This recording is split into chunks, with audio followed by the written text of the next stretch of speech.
আজকে হচ্ছে সোমবার। গুড মর্নিং আর বললাম না, কারণ এখন 12টা বেজে যাচ্ছে, 12টা বাজছে। আর এখানে আমি ভাবছি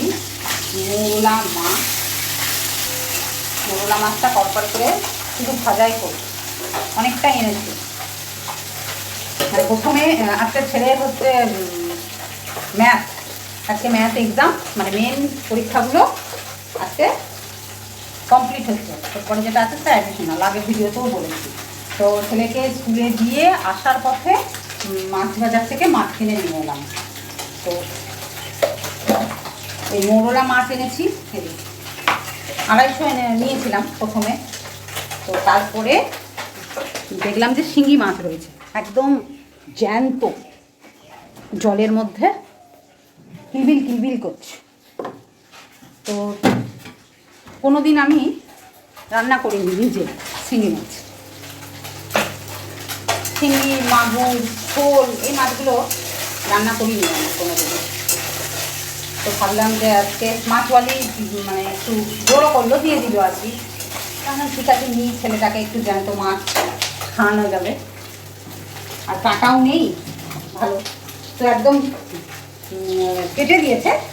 তো আমি প্রথমে কলপাড়ে নিয়ে গিয়ে পুরো মাছ ভালো করে ধুয়ে নিয়ে এসেছি, কারণ এই যে চুনো মাছ, এগুলোতেও প্রচুর মানে জল লাগে ধুতে, মানে কাঁচের মতন পরিষ্কার না হলে ভালো মানে হবে না। তো এখানে দাঁড়িয়ে দাঁড়িয়ে ধুলে অনেক জল খরচ হবে, তাই কলপাড়ে জল পড়ছিল একেবারে, কলের জলে, ওখানেই গিয়ে ধুয়ে নিয়ে এলাম। তো শিঙি মাছটাও ধুলাম, তারপরে ভাবছি ল্যালপেলানিটা কী করে আমি কাটাবো। মাছওয়ালিকে জিজ্ঞেস করলাম, বলে এই মাছের আবার কি এমন কিছু অসুবিধা হবে না, এই মাছগুলোর ওসব করতে নেই, তাই তো বললো। তো তারপরে যাই হোক, আমাদের তো আছেই ইউটিউব, তো কিছু ভিডিও সার্চ করলাম। তো দেখলাম যে আটা দিয়ে ওই গায়ে, মাছের গায়ে পুরো ঘষে ঘষে ঘষে ঘষে ল্যালপেলানিটা ইয়ে করে দিল। তারপরে ছাঁকনির পিছন দিয়ে ঘষছে। বাবা, অত কিছু করা দরকার নেই, আমি একটু শুকনো আটা দিয়ে নুন হলুদ মাখিয়ে নিয়েছিলাম, তারপরে আবার ধুয়ে শুকনো আটা ওপরে দিয়ে ভালো করে মাছগুলোকে ঘষে ঘষে ঘষে ধুয়ে নিলাম। দেখি হ্যাঁ, ল্যালপেলানিটা চলে গেছে। তো ওই আর কি, আলু দিয়ে, পেঁয়াজ দেয় না মনে হয়, আলু দিয়ে একটু পাতলা ঝোল মতনই করবো, না কি পেঁয়াজ রসুন দেয় এটা একটু ভালো করে দেখে নিই। তো তারপরে বানাবো ওটা। আর এই চুনো মাছটা শুধুই ভাজা, ডাল দিয়ে। কালকে ডাল বানিয়েছিলাম টমেটো দিয়ে, কিন্তু আজকে আর একটু বানালাম, কারণ একটু কম পড়তো, তাই আবার ডাল করতে হলো আজকে। আজকে আমি আর যাব না, কারণ এই যে মাছ টাছ রান্না করে তাড়াহুড়ো, এখন তো এমনিতেই 12টা বেজে গেছে। তো সন্ধ্যায় স্নান করে পুজো দিয়ে দিচ্ছে, ও একটু তাড়াতাড়ি বেরোবে, ওর একটু LIC-তে যেতে হবে। তো ওই ছেলেটাকে নিয়ে আসবে, আজকে আমি আর যাবো না। চলো রান্নাবান্না সেরে নিই। আর কালকে ভিডিও বানিয়েছিলাম, কিন্তু একটা খুশির খবর দেওয়া হয়নি, তার আগেই আমি ভিডিওটা এডিট করে আমি এক্সপোর্টিংয়ে বসিয়ে দিয়েছিলাম। কালকে ছিল ইন্ডিয়া নিউজিল্যান্ডের খেলা, ফাইনাল, ইন্ডিয়া ওয়ার্ল্ড কাপ জিতল। তো খুব আমাদের একটা গর্বের জায়গা, খুব খুশির খবর এটা। তো কালকের ভিডিওতে আমি আর দিতে পারিনি একদম টাটকা টাটকা, তাহলে আজকেই তোমরা, যাই হোক সবাই তো জানে, সবাই খবরটা নিশ্চয়ই পেয়েছে, কিন্তু তবু এটা তো একটা দেওয়ার দরকার, বলার দরকার।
তো ভাবলাম মাছটা পেঁয়াজ রসুন দিয়েই বানাই, ভালো লাগবে, একদম পাতলা করে কেউ খেতে পারবে না। আর বড় বড় করে একটু আলু কেটে নিয়েছি, তো মশলাগুলো আগে ভেজে নিয়ে তারপরে আলুটা দিয়ে দিলাম। আলুটা দিয়ে ভালো করে মশলা দিয়ে কষিয়ে তারপরে এটা একটু মাখো মাখো টাইপের একটু ঝোল বানাবো।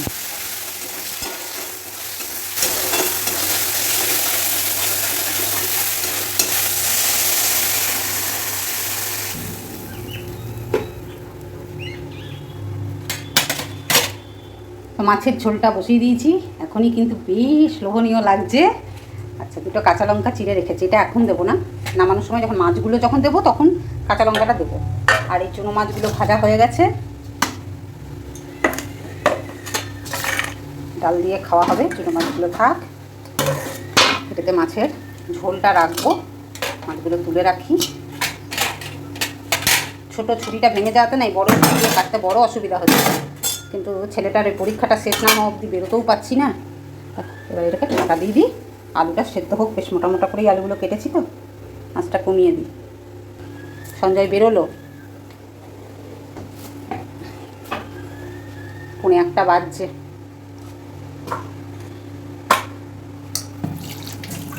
এই স্ল্যাবটা বেশ গোটাটা ফাঁকা পেতাম আমি, তাহলে কত ভালো হতো। কিন্তু এই জিনিসগুলো কোথায় রাখবো? আলাদা কোনো ইয়ে নেই না, উপরে একটা বেশ তাক থাকতো বা নিচে তাক থাকতো, তাহলে রাখতে পারতাম। সব জায়গাতেই জিনিস। চলো, এইভাবেই থাকতে হবে আর কি। এখন ঘর দুয়ারের অবস্থা হচ্ছে এইরকম, ঠিকঠাকই আছে, খুব একটা খারাপ পরিস্থিতি কিছু নেই। তবে চিঙ্গুটা কবে তুলবো সেটাই হচ্ছে এখন পঞ্জিকা দেখতে হবে, তো কবে আমি চিঙ্গুটা তুলতে পারবো।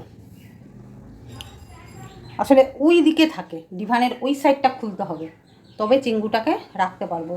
তো আজকে তো ছেলের পরীক্ষা, যাই হোক আজকে ও অনেকটা রিল্যাক্স, আজকে অনেকটা মানে ফাঁকা সময় কাটাতে পারবে। যদিও কাটাবে না, ও তো ওই সায়েন্স টাইন্স নিয়েই থাকতে ওর বেশি ভালো লাগে। তো যাই হোক, পড়াশোনার দিকে মনটা থাকলেই ভালো, এদিক ওদিক ভটকে গেলেই মুশকিল। মোবাইল হাতের মধ্যে দেওয়া, মানে মোবাইল যেমন একদিকে ভালো তেমনি আবার খারাপ, সবসময় নজর রাখতে হবে এই বয়সের ছেলে মেয়েদের ওপর। বিশেষ করে একটু যদি বিশ্বাস করে ছেড়ে দিয়েছো, তো সেখানেই দেখবে কিছু ভুল ভ্রান্তি ঢুকে পড়েছে। এতদিন ছেড়ে দিয়েছিলাম, কিন্তু এখন দেখছি যে না, অতটাও ছাড়া যাবে না। এবার একটু ভালো নজর রাখতে হবে। এবার যে বয়সটা আসছে সেটা তো আরও, কারণ এই বয়সটা এবার কি, এবার হচ্ছে বাবা মায়ের বিরুদ্ধে চলে যাব। আমার জিনিসটা মানবে না, তাহলে আমি তোমাদের বিরুদ্ধে চলে যাব, এরকম একটা মানে ভালো মন্দ ভাব, মানে ওদের চিন্তা করার শক্তিটা তো অতটা থাকে না। ওরা ভাবে যে আমরাই ভালো, আমরাই ঠিক। তো সেই জিনিসটা তো ওদেরকে ভাবতে দিলে হবে না। প্রত্যেকটা পদক্ষেপে পাশে থাকতে হবে, সাথে থাকতে হবে, বন্ধুর মতো থাকতে হবে, বকাঝকা করতে হবে, ভালোবাসতে হবে। ফ্যানটা অফ করে দিই, চলো। আজকে বেশ গরম লাগছে। আমি তো ভাবলাম আজকে সকালবেলায় আবার মেঘলা না করে, তোকে যেরকম মানে লাগছিল না, কেমন একটা গুমোট মতন লাগছিল। সঞ্জয় কালকে দুপুরবেলায় এই ঘরে টিউশন পড়াতে পড়াতে আচ্ছা করে ফ্যান চালিয়ে দিয়েছে। রাত্রেবেলায় দেখছি সন্ধ্যের পর থেকে বেশ হাঁচি দিচ্ছে, বন বন করে ফ্যানটা চালিয়ে দিয়েছে। ছেলেটা শরীর খারাপ হয়ে গেলে পরীক্ষার সময় মুশকিল না। তো যাই হোক, রাত্রে ফ্যান চালাই না, জানলা ফানলা খুলে দিই, মোটামুটি ঠিকই থাকে। তলার নিচে তো, দোতলায় বেশি গরম লাগে। আর দেখো, ধনে পাতাগুলোকে আমি এইভাবে রেখেছি জলের মধ্যে, কাপে জল ভিজিয়ে, বেশ 4-5 দিন হয়ে গেল, এখনও তাজা। বাবারই তো সব বালিশ। মানি প্ল্যান্টটা জলটা কদিন পাল্টানো হয়নি, পাল্টে দিতে হবে। একটা টব এনে বেশ, এটা আমাদের চতুর্দিকে মানি প্ল্যান্ট আছে, তাও ঘরের মধ্যে দিয়ে গেছে আমার ভাসুর শখ করে।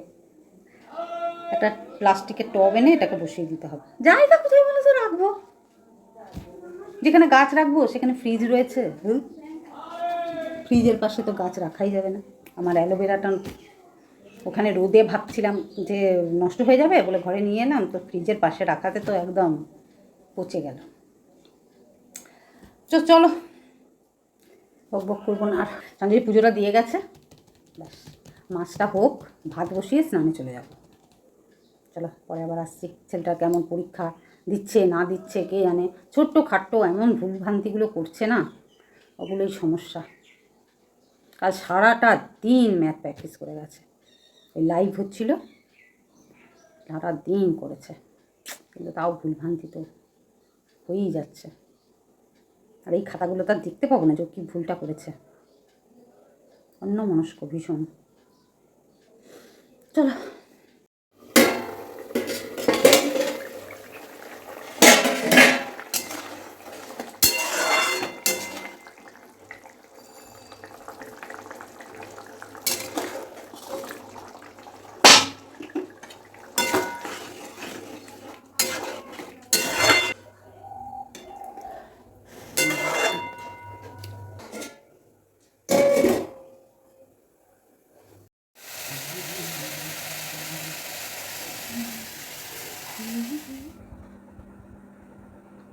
হালকা করে ফ্যান চালিয়েছি, জানলার পর্দাটা নামিয়ে দিয়েছি, তাতে ঘরটা যতটুকুনি আলো আছে, ওইদিকে ডাইনিংয়ের দরজা খোলা আছে বলে ওটা আলো। এবার শুরু হলো এইরকম একটা অ্যাটমসফিয়ার। উফ, আমার এই সময়টা এত প্রিয় না। শীতকালে তো এবছর শীতকালটা অবশ্য সেইভাবে মানে কোথায় আর পেলাম, মনেই হলো না। কিন্তু অন্যান্য বছর সেই রোদে বসবো, কনকনানি ঠান্ডা, ঘরে কী করে থাকবো, এরকম এবছর হয়নি সেরকম। সত্যি কথা বলতে এবছর শীতটাই তো সেইভাবে পড়েনি, ওই রাতের দিকেই যা একটু শীত লাগতো। তো এমনি শীতকালে সব কিছুই ভালো, কিন্তু গরমে এই সময়টা ফ্যানটা চালিয়ে চুলটা খুলে হালকা করে ফ্যানটা চালিয়ে দিলাম। রান্নাবান্না মোটামুটি কমপ্লিট, ভাতটা হচ্ছে, ভাতটা বসিয়ে দিয়ে আমি স্নানটা করে এলাম। আর সবই দেখিয়েছি, শুধু একটা জিনিস দেখাইনি, সেটা হচ্ছে নিম বেগুন, ওটাও লাস্টে আমি করলাম। একটু নিম বেগুন ভাজলাম, নিম বেগুন মরলা মাছ ভাজা, ডাল দিয়ে খাবো। আর ওই শোল, খালি শোল করছি। শোল মাছও ছিল বড় বড়, আগে দেখিনি, তাহলে শোল মাছটাই নিতাম, পরের দিন নেব। তো ওই শিং মাছ, ওইটা পেঁয়াজ রসুন দিয়েই করলাম। দেখলাম না একদম টেলটেলানি ভালো লাগবে না, রুগীর ঝোল হয়ে যাবে, কেউ খেতে চাইবে না, তাই একটু পেঁয়াজ রসুন দিয়ে করলাম, কষা কষা করে একটু ঝোল ঝোল করেছি। তো চলো 1:30 বাজছে, 1:30, আরে ছেলেটার ছুটি হবে।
Good morning. আজকে হচ্ছে মঙ্গলবার, কালকে ভিডিওটা শেষ করা হয়নি,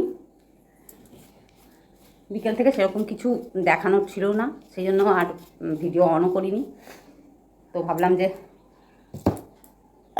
বাবা, এই যে ঠান্ডা গরম ওয়েদার না, ওই জন্য হাঁচি হলো। যাই হোক, তো কালকে আর ভিডিওটা শেষ করিনি, তো ভাবলাম সকালবেলায় আজকে ভিডিওটা শেষ তো করতে হবে। তো এখন 10টা বাজছে, আমার ঘর দোর মোছা হয়ে গেছে, বাসি কাজকর্ম সারা হয়ে গেছে, উষা এসেও কাজ করে দিয়ে চলে গেছে, বাসন মাজা কাচা সব করে দিয়ে চলে গেছে। আর যেহেতু ছেলের কাল পরীক্ষা শেষ হয়েছে, আজকে এখনও বিছানায় শুয়ে শুয়েই ওই এদিক ওদিক আর কি ল্যাদ খাওয়া যাকে বলে সেই খাচ্ছে। উঠালাম মানে ডাকলাম, তো এখনও বডিটাকে উঠাতে পারেনি বিছানা থেকে। বডি উঠেছে, বডি উঠেছে। যাই হোক, আমিও একটু চুল টুল আঁচড়ে নিলাম। দেখলাম প্রথমে এলাম ক্যামেরার সামনে, তারপর দেখছি বাবা চুলটা কি জঘন্য হয়ে আছে, দিয়ে সেই জন্য চুলটাকে খুললাম। তো এখন সানস্ক্রিন মাখিয়ে দিই। এই হচ্ছে ব্যাপার। চা খেলাম, চা বিস্কুট। ঘর মোছা হয়ে গেছে, কিন্তু যেহেতু এখনও দেখো মশারি খোলা হয়নি, বাসি বিছানা এখনও ওঠেনি, কিন্তু কি করবো, ওর আশায় কি আমি বসে থাকবো নাকি? আমার হচ্ছে একদম ঘুম থেকে উঠে মানে আগে যদি বাথরুমে ডাক পড়ে তাহলে তো যেতেই হবে, আর যদি ডাক না পড়ে তাহলে আগে ব্রাশ ট্রাশ করে আগে জলটা খেয়ে আমি আগে ঘরটা মোছার চেষ্টা করি। নাহলে বাসি কাজ মানে বাসি কাপড়টা আমি ছাড়তে পারবো না। আমার মনে হয় বাসি কাজ ওই ওই ওই যে উঠেই একটা যে এনার্জি থাকে না, ওইটার মধ্যে আমি কাজকর্মগুলো সেরে নিতে পারি। আর একটু যদি আমি বসে যাই আমার আর কাজ করতে তখন ইচ্ছে করে না। আমার তো উঠে এনার্জি নেই। ওই বিছানায় যতক্ষণ থাকবো ততক্ষণ মনে হবে না একটু শুই আর একটু শুই আর একটু শুই। তাই ভাবছিলাম যে ভাগ্যিস উষা মানে সকাল সকাল আসে, উষা না এলে মনে হয় আমি আর একটু শোবো। উষা তো এখন আসছে না, একটু পরে আসছে, তা একটু পরে উঠবো, এইরকমই হয়ে যাবে। ভাগ্যিস ও আছে, তবে ওই ম্যাক্সিমাম আর কি 9টা। তারপরে আর শুয়ে থাকাটা নিজেকে মনে হয় যেন অপরাধ। বাবারি, আমি একটা ঘরের মানে গিন্নি, একটা কর্ত্রী, আর আমি এত বেলা অবধি শুয়ে আছি, মা লক্ষ্মী রাগ করবে, এইসব আর কি মনের মধ্যে একটা চলতে থাকে, পাপবোধ কাজ করে। তো তখন উঠে পড়ি। জারি করি আমি যখন খেললাম দেখছো, যখন সকালবেলায় মানে ভোরবেলায় ঘুম ভাঙে, সঞ্জয় যায় যখন, বেরোয় যখন উঠে যে গেটটা লাগাই, গোটা শরীরে কোথাও কোনো ব্যথা বেদনা থাকে না, কিন্তু ওই তখন উঠে আমি করবোটা কি বলে আবার এসে শুয়ে পড়ি। আর তারপরে যখন বেলা করে উঠতে যাই তখনই শুরু হয় কোমরে টান, পায়ে টান, বডি আর নড়তে চায়। যাই হোক, এবার গরম পড়ছে, দুধের চাটাও আর হজম হবে না সকাল সকাল। তো চলো, এই তো এবার আজকেও যথারীতি সেই একই কাজকর্ম, তবে আজকে মঙ্গলবার, আজকে তো নিরামিষ। আর নিরামিষ রান্না কী করি না করি দেখি। শুক্রবারে হচ্ছে দোল, আর 13 তারিখ সন্ধেবেলাতেই পূর্ণিমা লেগে যাবে। যারা পুজো করার তারা আগের দিনও করতে পারে। আমাকে একটু মুখটাকে একটু ক্লিন করতে হবে। তো চলো, টাটা টাটা, আর বাড়াবো না ভিডিওটা। দেখা হচ্ছে আবার নেক্সট ভিডিওতে। ততক্ষণ অবধি তোমরা খুব ভালো থাকো, সুস্থ থাকো, আনন্দে থাকো।